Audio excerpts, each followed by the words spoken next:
네, 안녕하세요. 영스럽의 신영아 박사입니다. 오늘은 바이러스나 암세포를 제거하는 NK세포라고 해서 우리 면역세포 중에 자연살해 세포가 있거든요. 요거에 대해서 좀 설명을 드리겠습니다. 오늘 날씨가 굉장히 추웠어요. 영하 10도네요. 최악으로 춥고 코로나는 계속 돌고 있어서 좀 걱정이 됩니다. 이렇게 날씨가 추우면 사실 1도가 떨어지면 면역력이 30%, 기초대사량이 12% 감소한다는 연구 결과가 있거든요. 그래서 여러분들이 다들 좀 보온 유지 잘 하시고요. 또 간단히 체온을 1도 높일 수 있는 방법들을 제가 뒤에서 조금 설명을 드리겠습니다. 암세포만 제거하는 것이 아니라 우리가 그동안 보면 정상세포까지 손상시켰다는 게 문제죠. 특히 우리가 바이러스나 암세포를 제거하는 이 면역세포가 주로 바이러스나 암세포를 제거하는데 이 면역세포를 생성해내는 조직이 있어요. 골수거든요. 근데 이 항암제가 골수까지 손상을 입히다 보니까 결국은 골수가 손상이 되면 그 다음에는 항암제를 맞고 나서는 면역세포를 더 생산해내지 못하는 거예요. 그러면 어떻게 되겠어요? 면역력이 더 떨어지게 됐죠. 그래서 이런 문제점 때문에 다시 2세대 개발이 됐고 지금은 이제 3세대 항암제로서 항암 면역세포 치료제가 개발이 되고 있는 중입니다. 제가 10년 전에 그 박사 논문을, 대체학 논문을 항암 관련돼서 논문을 쓰다 보니까 자료를 많이 찾아왔었거든요. 근데 그때 당시 일본에서 먼저 이 치료 방법이 시작이 돼서 일본에서 먼저 시작되었고 그 당시에는 국내에서 하는 업체가 하나도 없었어요.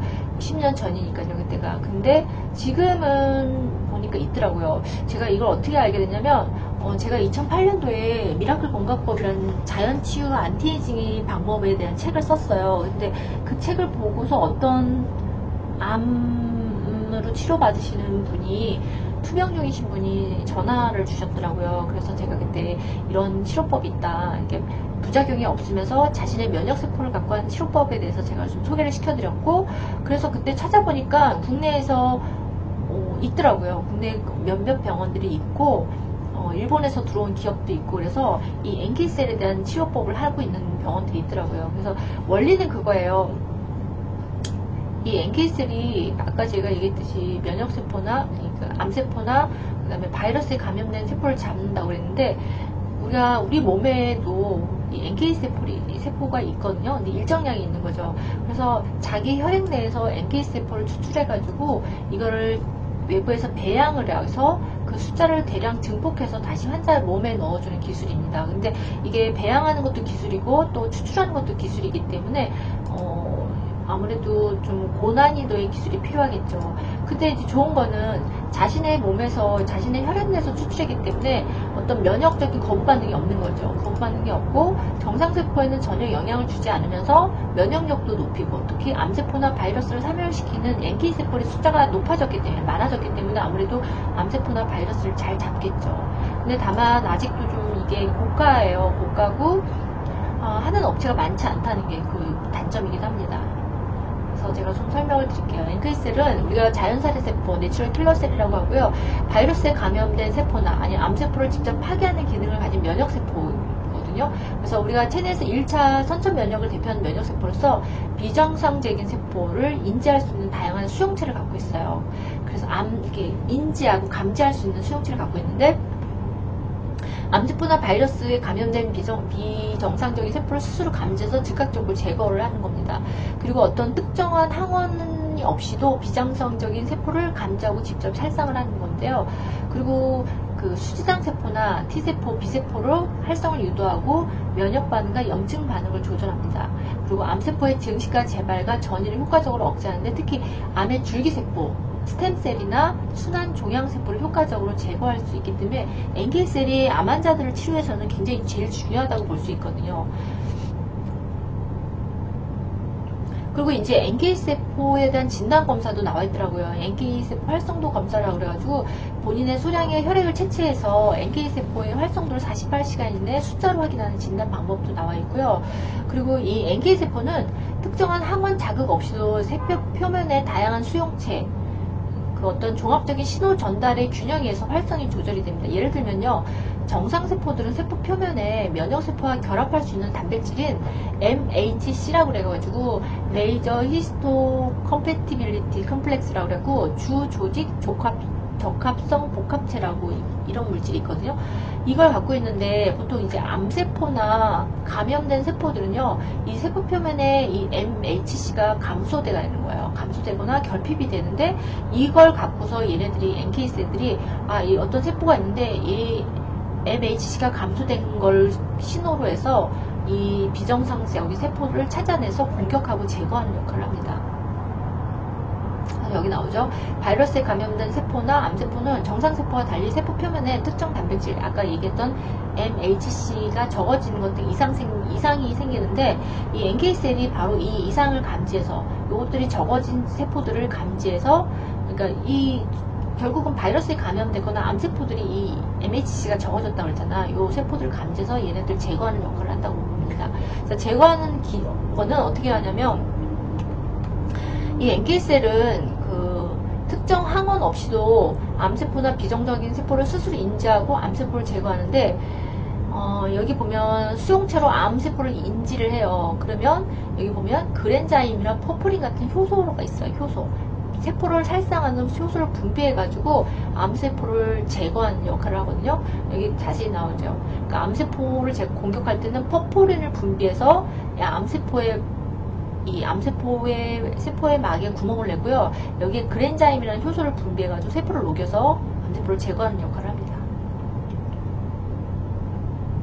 그 외에도 또 NK셀은 다양한 과린 물질, 아까 얘기했죠. 포프린이나 그랜자임을 합성하고 세포 바깥으로 분비해서 비정상인 세포를 파괴한다고 했잖아요. 그리고 INF, 감마나 TNF, 알파 등 다양한 사이토카인, 케모카인을 분비해서 수지장 세포와 직접적인 작용을 하고 후천 면역 세포들 조절하고 활성화시킨다. 이게 무슨 얘기냐면,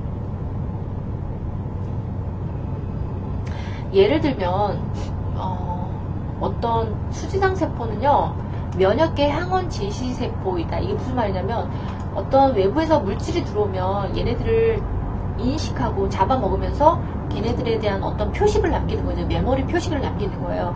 그 표식을 항원 물질을 처리해서 이를 세포 표면에 발현해서 T세포에게 제시하는 거죠. 그러니까 그 외부 물질이 딱 들어오면 얘네들의 표식자를 잡아먹고 얘네들의 포식을 T세포나 B세포한테 딱 보여주는 거죠. 이렇게 외부 물질이 들어왔는데 얘네들이 표식자가 이거다는 걸 보여주면 이 T세포는 그 표식을 보고 나서, 그러니까 외부의 항원에 대한 항원 물질에 대한 어떤 표식을 보고 나서 찾아가서 암세포를 제거하는 역할을 하는 거죠. 그리고 B세포는 그 표식을 보고서 항체를 생산해서 암세포를 제거하는 역할을 하는데, 이 NK셀은 어떤 그런 제시 없이도 바로 활동을 한다는 거죠. 즉각적으로 활동하는 거죠. 그러니까 한 세포 느리죠. T세포나 B세포는 그 항원 물질의 표시자가 있어야지만 그 다음 활동을 하는데, NK셀은 바로 활동한다는 거죠. 그게 좀 다른 점이죠. 그래서 수지장 세포는 피부나 코, 폐, 장 내부의 경계면과 같은 외부 한계에 접촉해 있는 조직에서 존재하고, 또 혈액 내에서도 미성숙한 상태로 발견이 되는데,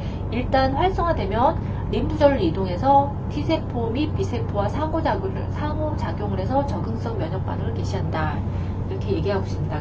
그러니까는 외부 물질을 어떻게 보면 감지하는 역할을 하는 거죠. 수지장 세포가. 체온의 1도를 높이면 면역이 5배 정도, 5-6배 높아지거든요. 그리고 체온 1도가 떨어지면 면역이 30% 정도 감소하는데, 체온을 1도를 높일 수 있는 방법은 우리가 몸을 따뜻하게 하는 거죠. 그래서 뭐 예를 들면 사우나 같은 것도 할 수 있고, 사우나 같은 거, 반신욕 같은 것도 할 수 있고, 그 다음에 반신욕 정도 30분 정도, 그 다음에 수욕과 족욕을 한 43도 온도에서 한 5분에서 10분 정도. 여러분들이 아시죠? 머리는 차갑게 하고 말초는 따뜻하게 해야지 순환이 잘 되면서 몸이 따뜻해지거든요. 이렇게 하면 어떤 통증 같은 거, 어깨 결림, 냉증 같은 게 해소되고요. 그다음 면역력도 좋아지고, 사우나 요법은 지금 하시면 안 되죠. 지금 코로나 때문에 사우나는 하시지 마시고 집에서 반신욕 같은 거 해보시기 바랍니다. 그리고 몸을 따뜻하게 하는 뭐 생강차, 인삼차, 계피차 같은 게 가장 뜨거운 약재거든요. 이런 차도 자주 드시고, 또 여러분들 겨울에는 잠을 많이 주무셔야 됩니다. 8시간 이상 숙면을 하셔야지만 우리 면역력이 높아지거든요. 좋은 뭐 약재나 차나 이런 것도 많이 드시고, 그 다음에 항산화제가 많이 들어있는 뭐 코엔자임 큐텐이라든지, 그 다음에 우리가 비타민 중에서 활성산소를 제거하는 비타민들이 있거든요. 항산화 역할을 하는 코엔자임 큐텐, 그 다음에 비타민 C, 비타민 B, 그 다음 비타민 E 같은 것들, 그 다음에 아연, 셀레늄 같은 거, 이런 것들이 들어있는 그 영양제도 좀 섭취하시고요. 그 다음에 베타글루칸이 높은 항암이나 면역에 좋은 식품들이 많잖아요. 제가 설명 많이 드렸잖아요. 마늘이라든지 생강이라든지 버섯이라든지 아니면 항산화 채소 같은 것들, 이런 것들 좀 드셔서 여러분들의 면역력을 높일 수 있는 방법들을 좀 적극적으로